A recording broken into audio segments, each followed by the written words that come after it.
Obsess over your goals. Now, obsessing over your goals today is basically frowned upon, and you know that. Imagine you basically said to your friends, like, okay, I want to focus on this thing for 3 months, 6 months, and I'm basically not going to be able to go out much. If you said that to them, they probably would think you are actually crazy. What are you actually doing? Just come play games with us or something, all right? Now, I want you to be very, very careful, okay? That side of you is actually pretty smart, all right? They're pretty smart. The fact that you have thought about basically putting aside this amount of time in order to work on something is really, really clever. The reason why is because basically this time frame right now, it doesn't sound like a lot, like 3 months. It's not enough to exactly change your life entirely. However, it's a really good way to get a lot of progress and a lot of self-reflection in, and you really will make some progress in whatever that project is, okay? Now, you need to be very careful because if you always follow exactly what your friends say, then you're not going to get to too many places. Actually, no, I should word that differently. Basically, your friends, your family, okay? You may have heard of this thing where when someone is super goal striving, right? They're trying to reach their goal of whatever it is, trying to be a millionaire or something, right? That they'll sacrifice their friends and families. But I don't want you to do that, okay? Now, there is a caveat to that, but it's very, very specific. I guess that's the point of caveat. Basically, when you want to achieve a lot of things, okay, you may have heard, yes, you should sacrifice everything. However, that is not the best for your health, okay? And you will be very lonely. And this idea of being a lone wolf, that's very successful. It sounds badass and all, but it is not a good way of existing because we are social creatures. We are humans. We like to be social, okay?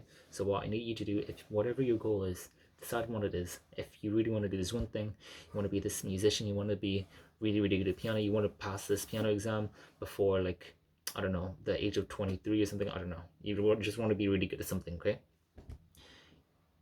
To really think about that time frame.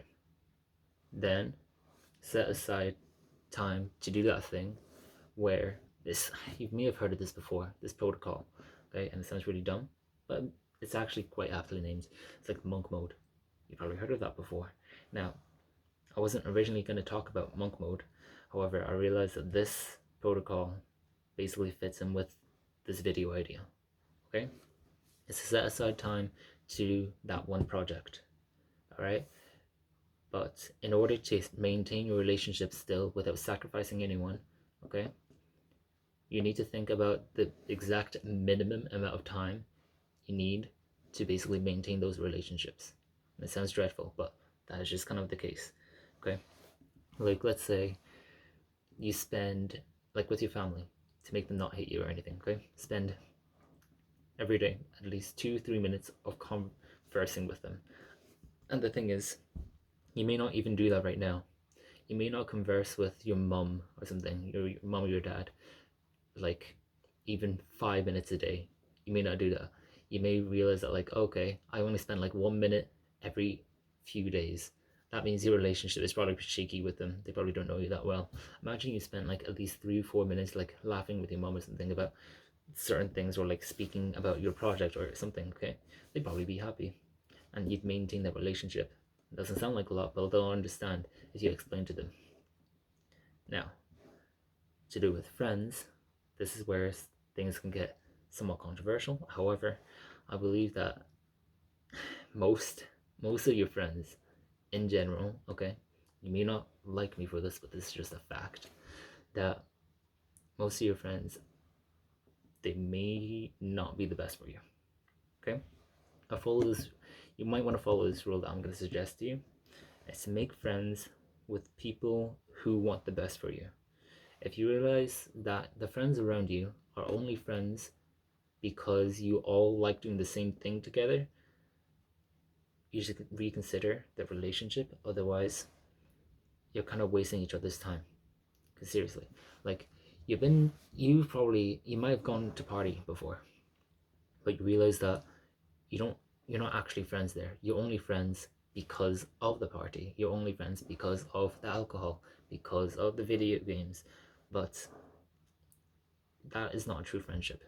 True friendship is being able to stick by someone's side when things are tough and to keep them basically in check, because we always need that. I'm not saying for you to not have friends at all. I don't want you to not have friends. You need to have friends in order to keep you basically sane, right? It's like your corner when you're like boxing or something. Like they will literally make sure that you're still okay and you're not like, you're you're not like bleeding or anything, okay? So I want you to really think about the friends that you have right now and think about whether they're kind of like holding you back or not. Like you may have thought about setting aside, you know, 5 days a week or something to work on this one project, or 3 days, whatever time frame.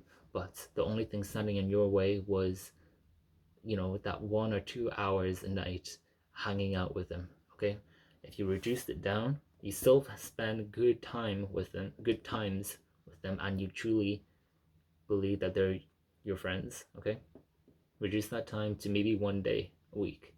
Okay, the rest of the week, just work on that project. Okay, they'll understand.